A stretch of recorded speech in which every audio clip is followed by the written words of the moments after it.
Hello, everyone. My name is Al Person again. I hope you're enjoying this playlist of videos on biblical hermeneutics. I'm with my friend Catherine. Tell me about yourself, Catherine. Hi, yes, I live on the Sunshine Coast in Queensland. My channel, you can find it Crystal Clear 2260. You can send me an email, crystalriver053@gmail.com. I'm very happy to be doing a collab here with my friend Al Passon. How did we meet, Catherine? We met at a conference back in March, Eschaton 2025, and Al was the friendly host of that conference. And both of us had the opportunity to speak at it, which was pretty exciting. But Don K. Preston was the main speaker, and that's how we got hold of this book, his book, His In book. Flaming Fire. Yeah. Yeah. And so this little book is our kind of basis for looking at biblical hermeneutics and so on and so forth. We had Hmm. a very high level look at Isaiah 2 to 4 in our last video. And there are some elements of this that we didn't address. And one of those is Hmm. that the judgment passages in Scripture talk about um, plowshares into swords, right? And the Hmm. blessing passages, swords into plowshares. And you can notice that, and you can see when judgment is coming, people have to take their agricultural equipment and turn them into weapons, and then vice versa when blessing takes place. And you can look for that in these Okay. passages here, and you'll find it's fascinating. But there's some other Mm. things from Isaiah chapter 2 and 3 that we didn't mention. Mm. Things like famine and people dying by the sword, and so on and so forth.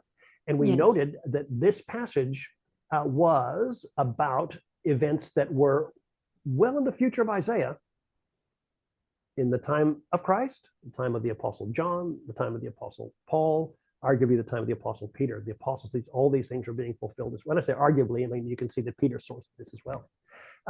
But you wanted to talk about some things about how this was fulfilled. So over to you, Catherine. What did you have in mind today? Right. So, yeah, as you mentioned, Al, in Isaiah 3, verse 1, it describes famine. Now, this plays into what we were saying in the last video about the day of the Lord and the nature of the day of the Lord. It would include things like famine.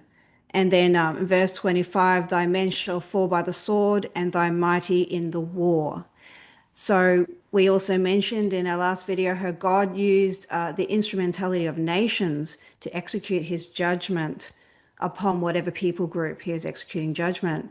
And so, Okay, so but yeah. this begs a question, Catherine. We noted that these events were that the Lord quotes from this very passage. Paul quotes from this passage. John quotes from this passage. Mm-hmm. Um, what day of the Lord event were they talking about? Okay. Well, it might be helpful just to go back a little bit, consider the destruction of the first temple, Solomon's temple. Okay. So that was in 586 BC, and we'll consider why that was destroyed. Well, if we look and say 2 Kings, it tells us that one of the kings, Manasseh, if I'm saying that name right, he was guilty of filling the land with innocent blood. Yep. So that was the main reason why God used the Babylonians to destroy Solomon's temple and to take the Judites captive for 70 years in Babylon. Mhm. Now, he did allow them to be released back to Jerusalem and rebuild the temple, so they were given a second chance. However, now in the context of Paul's epistles and Jesus, when he spoke in the Gospels, there is another day of the Lord looming, Mm. and it involves Jerusalem Mhm. again. Mhm. Now, this time, God would use the Romans Yeah. to completely destroy Jerusalem and the temple. So in the first event that you mentioned, God calls the Chaldeans or the Babylonians, however you Yeah. want to name Mm, them, sure. and they're God's instrument in this Day of the Lord event that took Hmm. place then, which, remembering our discussion from the last time, was not a world-ending explosive event because there'd been no Chaldeans to perform that task otherwise. But No. now you're helping us refocus that this day of the Lord event that is in Paul's mind, that the Lord himself is referring to, that John is referring to, that the writers refer to, is future to them. Hmm. And we need to be looking at some kind of foreign army coming to do a job. And you're also saying that the language that was used in the destruction of the first temple, one of the elements, the first city, the terrible, horrible bloodshed that took place then, that these events are being replayed. They're being replayed. There's a pattern Yeah, forming here. But the destruction in 70 AD of Jerusalem, the temple, was a once and for all end of the age. No more second chances. no more second chances. Yeah. Could you, do you want to just chat for a moment what identified that as no more second chances? You want to take a shot at that? Yes, I can think of something. Well, actually, in Malachi chapter 4, it talks about the root and branch being burnt up. It's like the entire root was going to be burnt up. Exactly Um, right. I'm Yeah. just, There'd be no, that's good. So we know amongst we know as well there was no more at the end of this. There was no more Levitical priesthood, that's right. and there were no more genealogical records. So Hmm. all of that was completely wiped out. That's And right. yeah, and so Paul, we're understanding that the Lord Himself, Paul, John, was looking forward to this event happening. In many respects, like Isaiah was looking forward to it in the longer term, or Jeremiah, who was right at the doorstep of this, in the first temple's destruction. Yes, well, that's right. And when, like, bringing back to 2 Thessalonians, when Paul wrote that letter, they were right on the doorstep, like you're saying, more or Mm-hmm. less. Well, I mean, the book of Revelation was even more right on the doorstep It was indeed, yes. of this day of the Lord playing out. And that's really what book of Revelation is about, Yep. the day of the Lord. And as we mentioned in the last video, Revelation chapter 6, that quotes from Isaiah 2. Yeah. Yeah. I think you said in the last video as well that contrary to other Old Testament prophetic books that are similar to the book of Revelation, the elements of the book of Revelation were at hand, were just about to come to pass. Mm. Shortly come to pass, for the time of the end was at hand. Yeah. Yes. Yeah. Many years ago, this was an eye opener to me, Catherine, where the very prophecies that Daniel had were to be sealed for a long Hmm. time. Daniel wouldn't see them, and nor would many prophets afterwards. But now we have these prophecies again, and they're at hand. Don't seal these; they're out. That's right. Well, we see Jesus opened the 7 seals in the Yes. book of Revelation, meaning Daniel's prophecy, the things that Daniel prophesied were about to come to pass Yep. Yep. when Revelation was written. So what we want to do is to head to page 12 in the book for a moment, Hmm. and just just help us to locate the time for all of these events. Now, ladies and gentlemen, the important thing to understand here is who is the 5 rules of journalism. Do you want to take just give us a reminder of those 5 rules quickly? Who, what, when, where, how, why. Yeah, 6. Same. How? Yep, exactly right. The- Who wrote them, what they're all about, and we noted last in our last video, the second last one, that the Bible seems like the only book we read that we don't apply those things to, and Yeah, it's the most important book in history. ironically. Yeah. So having done that, you mentioned earlier on who it was who was persecuting the Thessalonians Hmm. and some of those events. And so what I want to do is I want to look at some of the elements that Dawn points out specifically on page 12, and let's just comment on some of those here. So I'm going to read right from the middle. So again, Paul and Christ. Paul said Christ would repay with tribulation those who are troubling you. That's kind of John sort of ending here. So just really quickly want to recap on that. Yes, well, recompense means to pay back.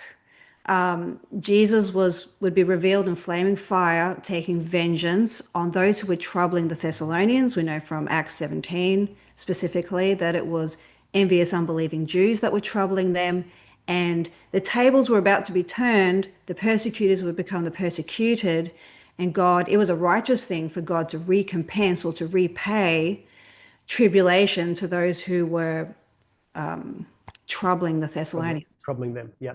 And I might just draw in something that we talked about with when the temples with the shedding of innocent blood. The Lord also added a generational, a timing component to this when he said that the blood of the prophets from innocent Abel till Zechariah would be required of this generation. Yes. Like that's a big wow. We take this Mm. generation away, or we make it our generation, and it doesn't. First of all, Yeah. doesn't make sense. Matthew 23, that's really important. I don't think we'd mentioned that yet in these No, videos, but no, really no. important. But Mhm. by making this generation our generation, or by making it 60, 70, 80 years long, in our time, as Don likes to say, that doesn't even make good nonsense. so, Makes no sense at all. so the man of sin um, uh, was moving through these points before we roll this video up here. Is the one troubling the Thessalonians, the man of sin? Is he the one from the Eastern European common market? Well, that man of sin's not mentioned in the context of Paul's letter to the Thessalonians. So, no. No. Okay.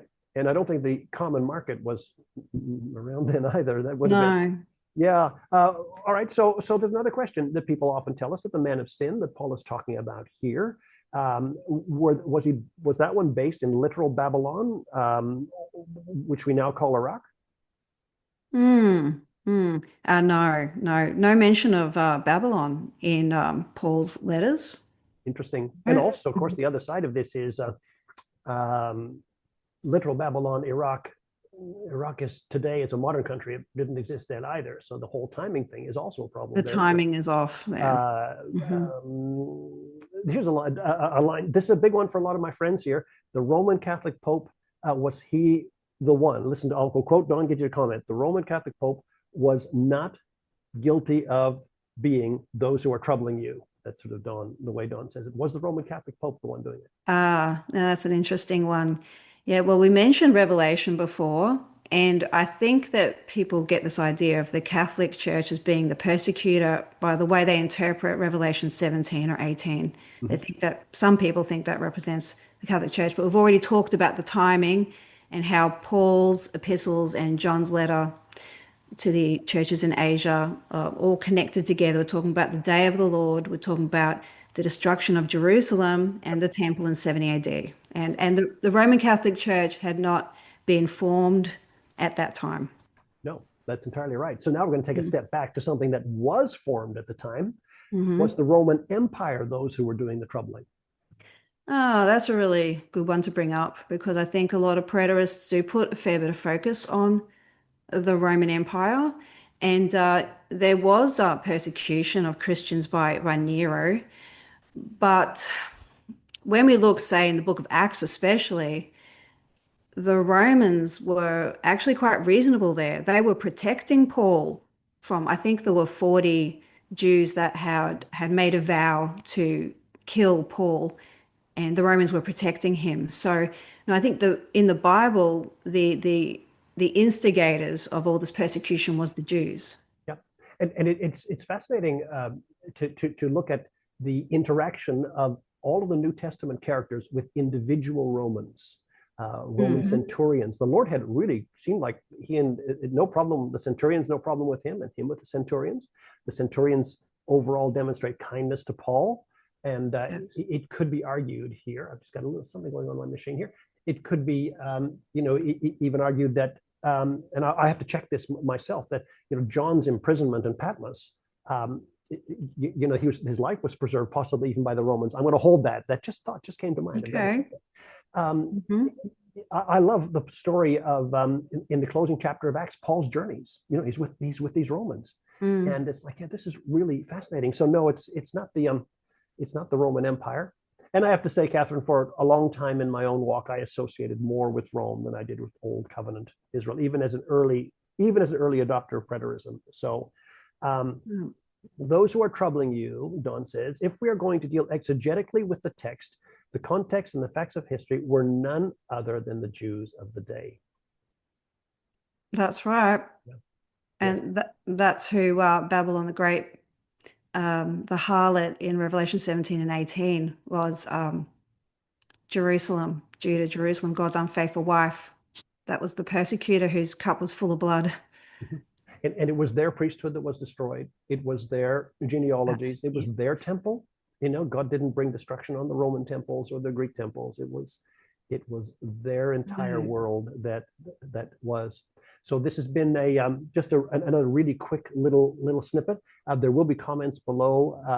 We're going to publish these videos in two different playlists, and we have to. Your comments will be better than you're a better writer than I am. So I'll be Oh, that's grabbing some of nice. your comments and dropping them in mine, I'm sure, but not so much comments as just the outlines. Catherine, thank you for this. We have another video coming, and we're just really glad that you've joined us on this playlist. Again, maybe tell us one more time about the book, Catherine, while we end the video. Okay, yes, we're working our way through this little 37-page book by Don K. Preston and Flaming Fire.